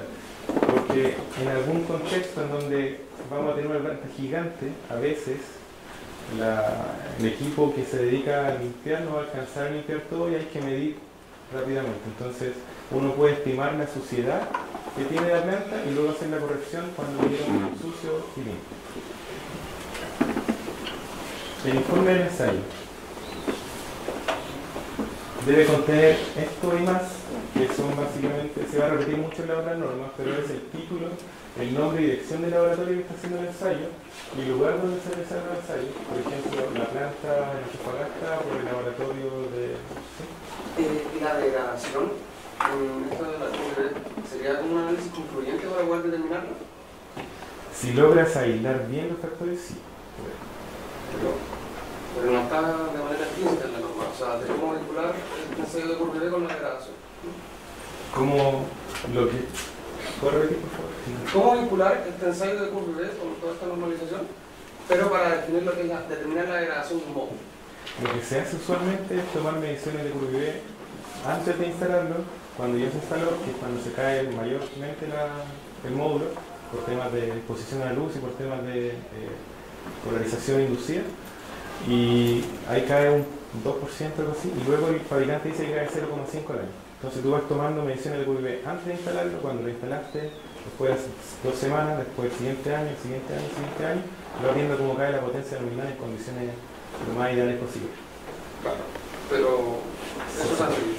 Eso es lo que hacemos de hecho nosotros, pero no está especificado en la norma que esa es la forma de hacerlo. Claro. Un factor que mencionaste muy por encima del tema del ensuciamiento de la sociedad. ¿Cuánto es el porcentaje más o menos que uno tiene que estimar? ¿5%, 7%, 10%? Hay de todo. Lo que se debe hacer... Sí, de hecho uno piensa que en el desierto hay más ensuciamiento y no es así. De hecho en Santiago tenemos una tasa súper alta por la contaminación. Sí. Y luego si está en el desierto cerca de un lugar con actividad minera, es mucho más alto el ensuciamiento que en un lugar como bien aislado. Entonces hay que medir. Entonces tú mides cuando está sucio, limpias y mides de nuevo. O instalas 2 módulos con 2 trazadores QVB permanentes y vas midiendo los 2 QVB cada minuto por meses. Entonces ya tiene una tasa de ensuciamiento por día o por mes. Y de ahí saca, además también cambia por invierno, verano, hay distintas condiciones, tienes que estimar. Y la forma de estimarlo es con mediciones anteriores o con alguna referencia alrededor o con tus propias mediciones, pero no es como un número.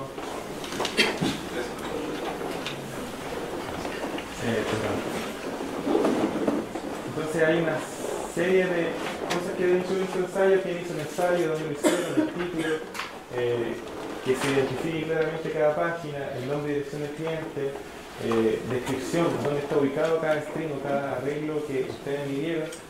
Tiene que haber todo lo que todas las condiciones que tuvieron meteorológicas del ensayo, tiene que estar definido acá, el tema de la incertidumbre, cuando se instaló, etc. Todo este detalle lo pueden ver en la norma, que son todos los ítems que tiene que sí o sí incluir el informe que ustedes van a entregar.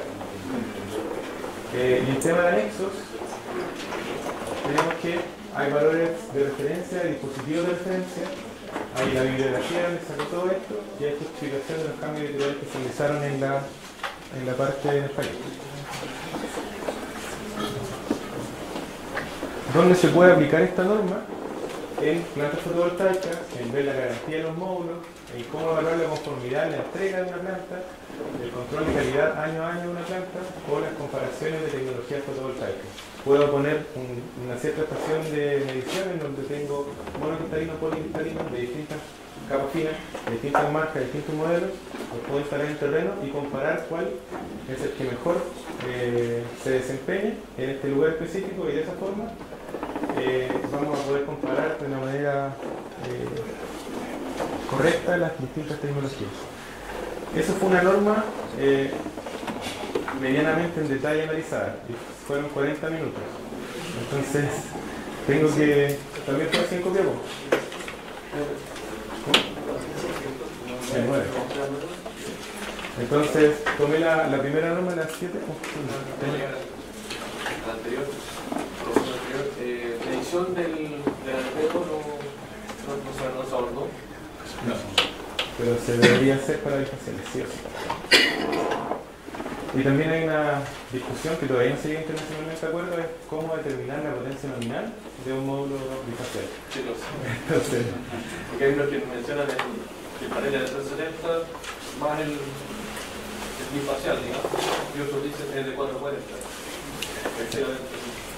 De hecho, estuve ahora hace poquito en la conferencia mundial de fotovoltaica en Hawái y se estuvo discutiendo también ese tema, como lo que se está llegando a acuerdo hoy día es como medirlo como un módulo facial. Se llega la radiación de frente, cuánto es la radiación que mide, la potencia nominal de la cara frontal y de acuerdo a eso tomar las condiciones de error. Pero todavía no se acuerda. Vamos a una consulta, en hacer la referencia, ¿cuántas veces la ocuparon, la calibraron? Porque los piranómetros, uno siempre compra una cantidad de piranómetros, tiene el piranómetro patrón, lo ocupa cierta cantidad, los va comparando, lo vuelve a calibrar dependiendo si es de doble cúpula o es de silicona, y la celda patrón está abierta, o sea, la de referencia la tienen abierta, está encapsulada, la vuelven a calibrar en base a otra que ya tienen guardada. Básicamente la forma es la misma. DAOS tiene es el sol en el mundo, y ellos tienen la medición exacta del sol en DAOS.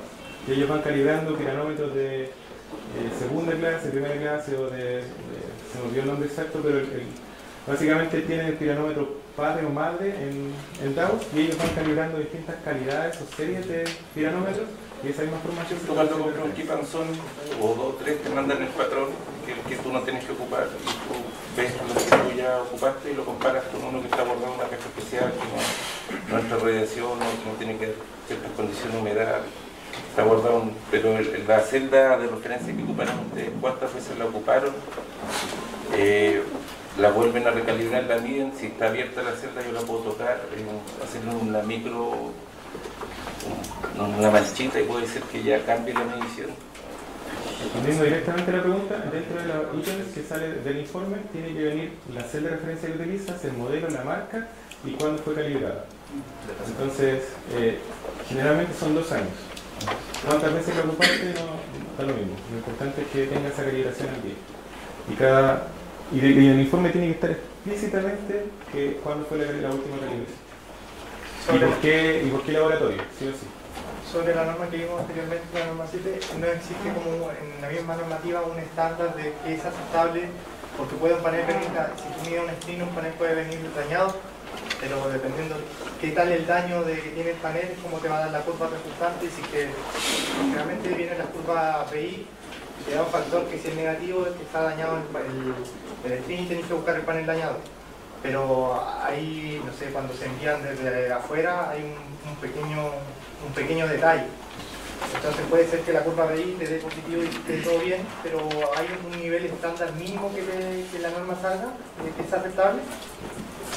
Básicamente la institución que esté realizando este control de calidad tiene que ver la curva, y la curva inmediatamente tú la ves.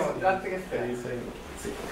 Y uno antes de eso hace un estudio de, por supuesto, la hoja técnica de los módulos, y ve teóricamente cuánto debiese dar, y tú le pones un factor de pérdida por mismatch, por soil y por otras cosas, y tú sabes más o menos cuánto debiese dar. Si esa curva es perfecta y bien smooth, como que pueden decir, están bien, está todo funcionando. Pero si cae en voltaje o en corriente, tú inmediatamente identificas más o menos por qué.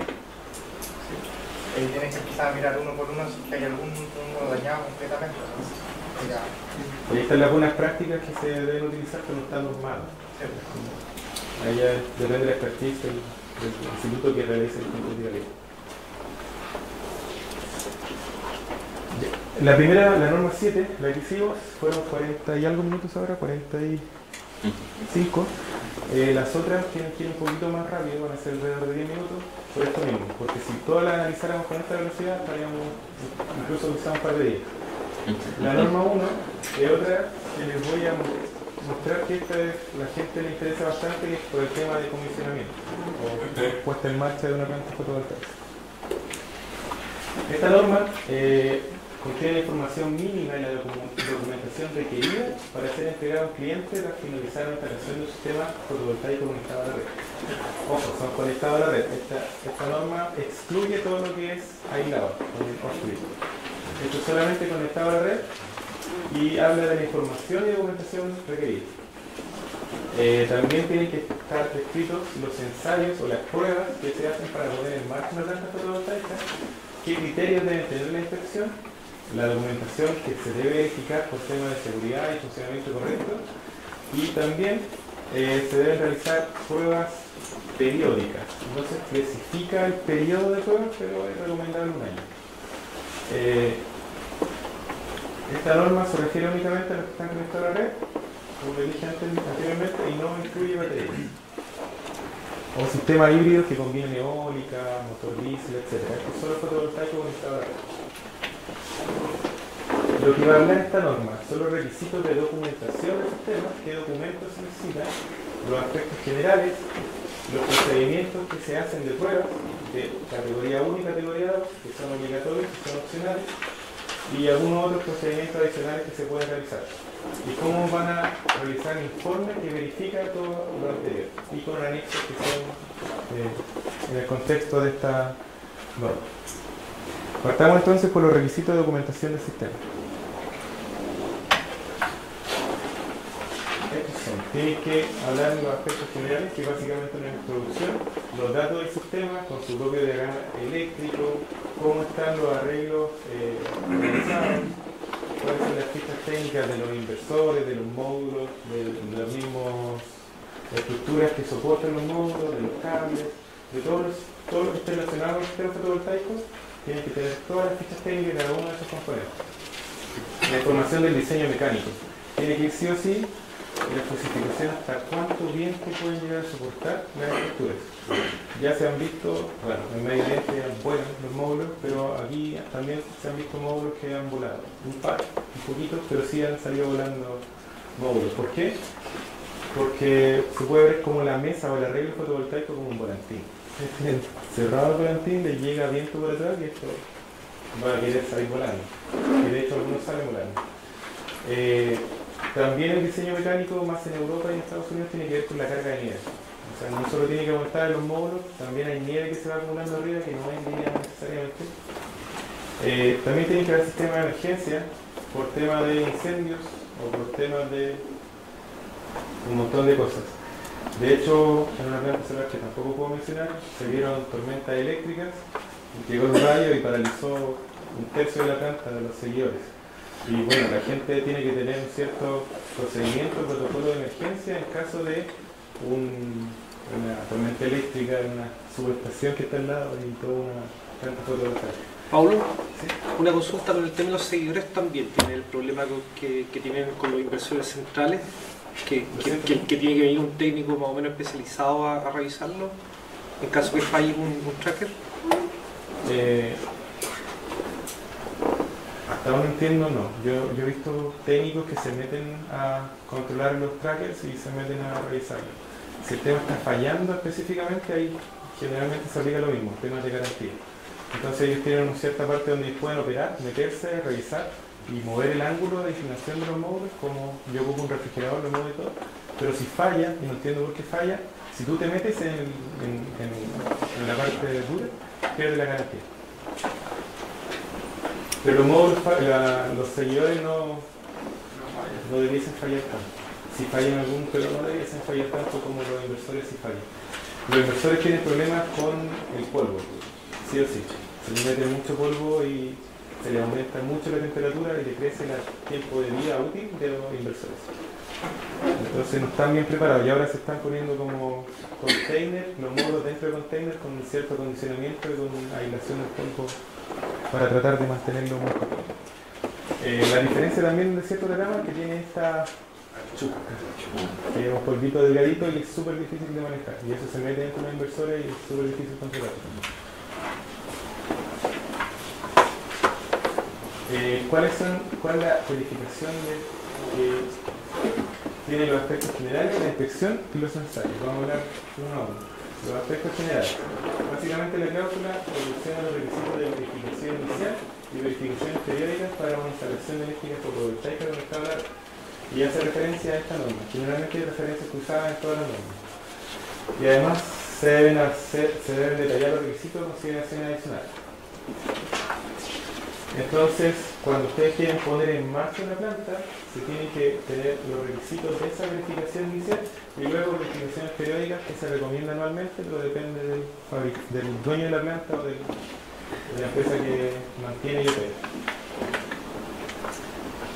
Dentro de la inspección, ¿qué se debe inspeccionar para poner en marcha una planta fotovoltaica? Los sistemas de corriente continua en lo que más se enfoca esta norma, porque está preocupada la parte fotovoltaica, y la parte de corriente alterna se va a otra norma, así que aquí va a aparecer redirigida a otra norma. Y se va a hablar del etiquetado e identificación. Tiene que haber información mínima básica en todos los componentes de la planta fotovoltaica para saber, para que una persona que vaya y trabaje ahí sepa en lo que se está enfrentando. Vamos con los aspectos generales de la... Vamos con los ensayos ahora. Se debe hacer una serie de ensayos y se va a ver otros tipos adicionales. Todos estos de categoría 1 son mínimos y son obligatorios y son unos ensayos estándares que se realizan. Esto sí o sí se debe hacer. Luego tenemos ensayos de categoría 2, por ejemplo la QPP, y estos son opcionales y se debe asumir que todos los de la 1, de la categoría 1, ya se hicieron. Y luego tienen otros ensayos adicionales que si quieren lo hacen. Entonces todo lo que tiene que ver con los sistemas de módulo electrónico no se puede detallar, porque son demasiado, una amplia gama de dispositivos electrónicos que no se pueden como generalizar para poder acá. Todos son distintos, cada uno tiene su mundo, entonces eso queda básicamente de acuerdo a la hoja del fabricante.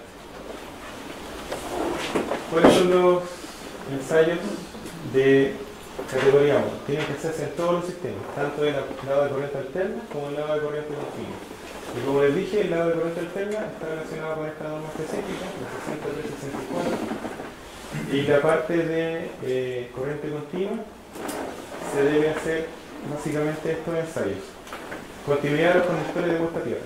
Queremos que si hay algún incidente eléctrico todo se vaya a tierra y no se interfiera a red. Y de conexión potencial, conexión instalada. Los ensayos de polaridad. Queremos que el positivo sea realmente el positivo y el negativo sea realmente el negativo.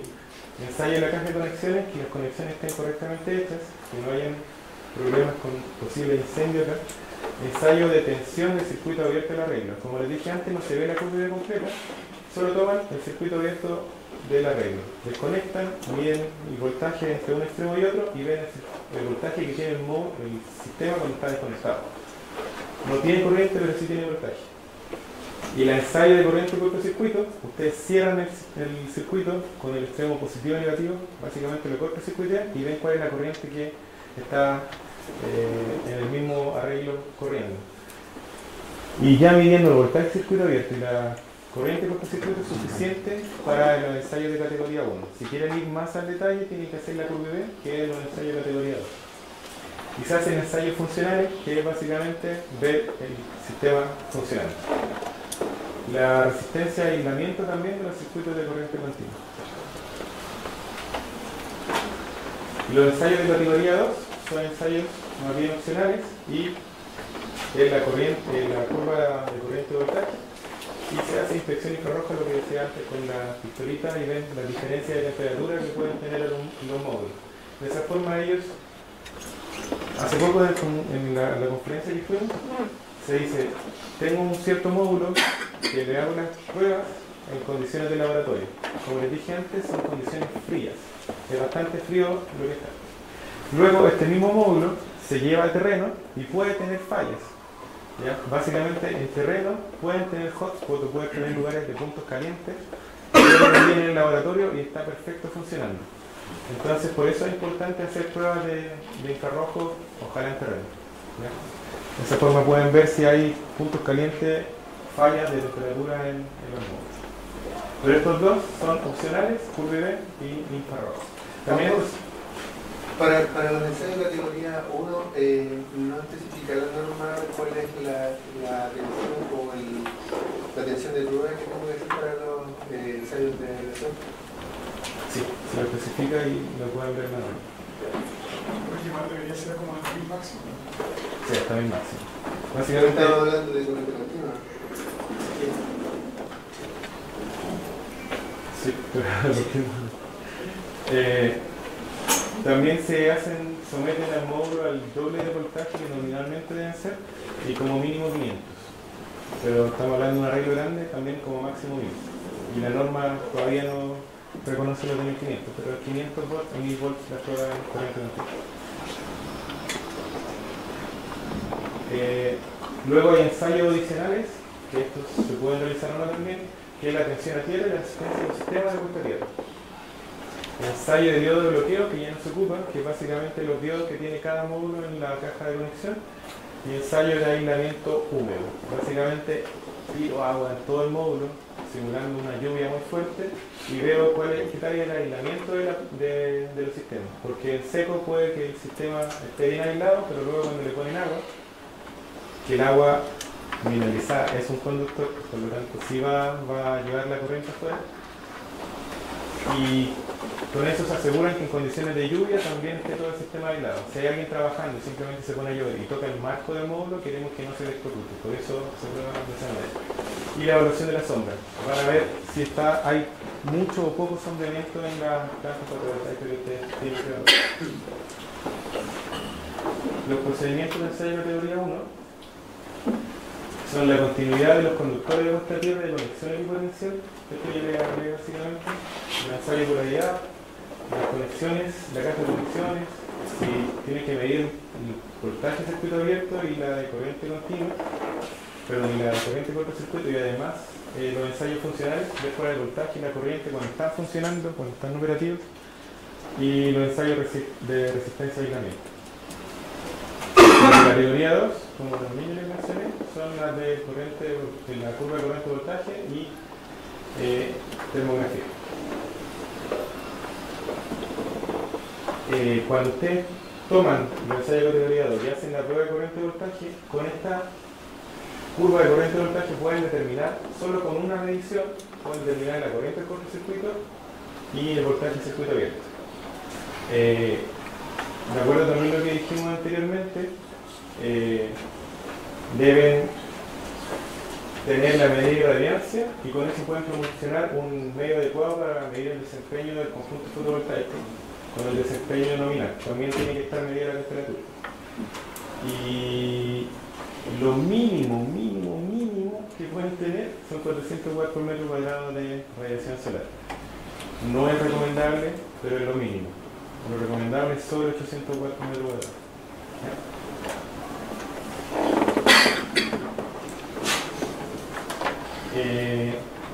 ¿Cómo se hace también el procedimiento de inspección? Acá piden al menos 600 watts, es mayor que la curva. La curva es mucho más precisa en medir todo esto. Cuando hablan de termografía, quieren ver cómo funciona el módulo caliente. Mientras más radiación llegue al módulo, más caliente va a estar el módulo.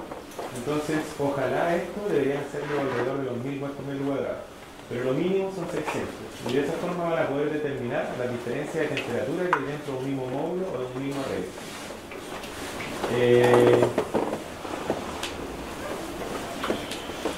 También es súper cierto que habla de que la temperatura promedio de un conjunto fotovoltaico va a variar enormemente día a día. Entonces, la temperatura absoluta estándar para identificar anomalías no es particularmente útil. Lo que más importa para determinar una termografía es cuál es la diferencia de temperatura. Cuando usted haga la termografía, básicamente ver una imagen con colores. Esa imagen con colores tiene que ser medianamente homogéneo el color. Si hay diferencias importantes, los colores van a ser bastante rojo y azul, van a ser bien distintos. Eso es cuando no tienen una cámara radiométrica. Las cámaras termográficas más baratas son de colores, las cámaras más caras, de acuerdo a una cierta configuración o corrección por emisividad, pueden tener una temperatura medida, un número. Entonces una cámara termográfica no radiométrica va a ver colores y una radiométrica va a decir este punto tiene 25 grados, este tiene 30, este tiene 35. Pero si ustedes simplemente identifican la diferencia de temperatura que hay entre un punto frío y un punto caliente, o el punto promedio de temperatura de un módulo con el punto caliente, eso es lo importante en una inspección termográfica. Como guía de buenas prácticas, si hay una diferencia más de 10 grados en un módulo, ya es algo grave. Si es menos de 10 grados puede ser explicado o puede ser una falla menor, pero ya más de 10 grados se considera grave. Y los ensayos adicionales que también yo les mencioné es en la tensión a tierra, con la resistencia al sistema de bloque a tierra, ensayo del diodo de bloqueo, que es la caja de conexión posterior al módulo, los ensayos de aislamiento húmedo y la evaluación de la sombra para el asombramiento que tenemos en nuestro plan.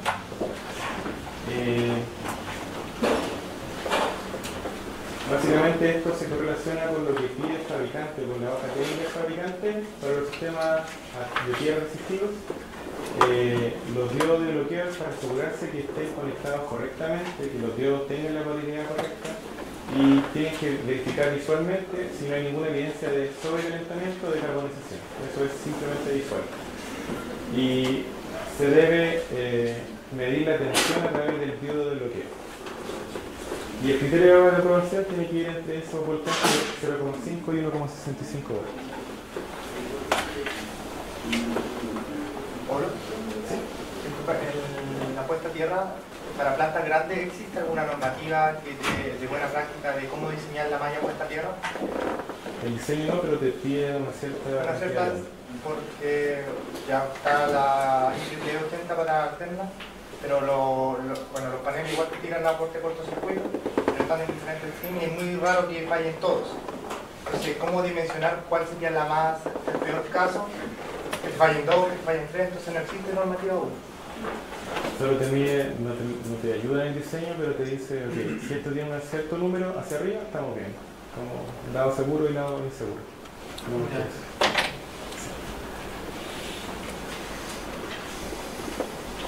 Lo mismo que les dije antes, mojan todo esto simulando que hay una lluvia fuerte y ven la aislación del sistema y se evalúa la sombra.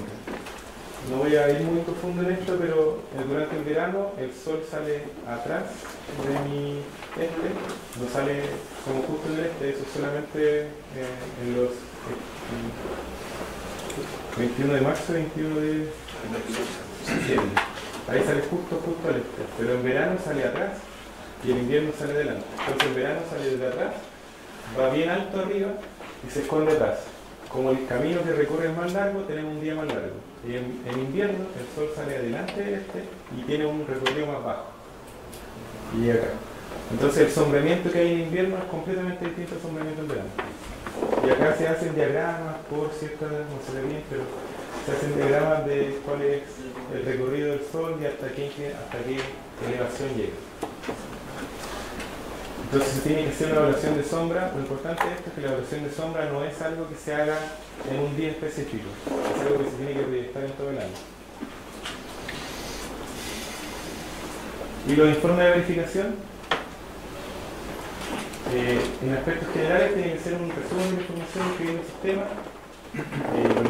la lista de los circuitos que han sido inspeccionados a puestos de ensayos, porque generalmente no se hace una prueba de todo, ojalá en lo ideal, pero en plantas gigantescas se hace solo una muestra representativa y se define un cierto porcentaje al cual se le va a realizar esta prueba de ensayo.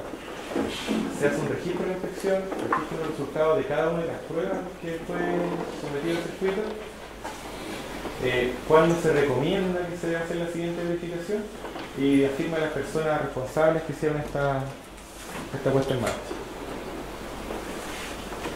Eso es lo que le comentaba antes, tiene que haber una verificación de puesta en marcha como un condicionamiento y luego se tiene que recomendar una periodicidad para ir año a año midiendo cómo es el desarrollo o cómo ha ido bajando o manteniendo el desempeño de la planta. Y los anexos tiene un modelo del certificado de verificación, un modelo del informe de inspección, que es una forma, y tiene el modelo de informe del ensayo del sistema fotovoltaico y una interpretación de qué significa cada falla en una corrida. ¿Dónde se aplica esta norma? En puesta en marcha de plantas fotovoltaicas, en comisionamiento, evaluación de la conformidad. Cuando recibe una planta, si tú contratas a un cierto DTC que te instale y te opere la planta por el primer año, tú con esto puedes evaluar si recibes conforme o no, y control de calidad año a año para saber cómo se está desempeñando la planta. Bueno, chicos, son las 11, hicimos 2 normas en 1 hora y ahora viene el coffee break para que desperten un poquito y luego vamos a ir más rápido con las otras normas, pero recuerden sus preguntas.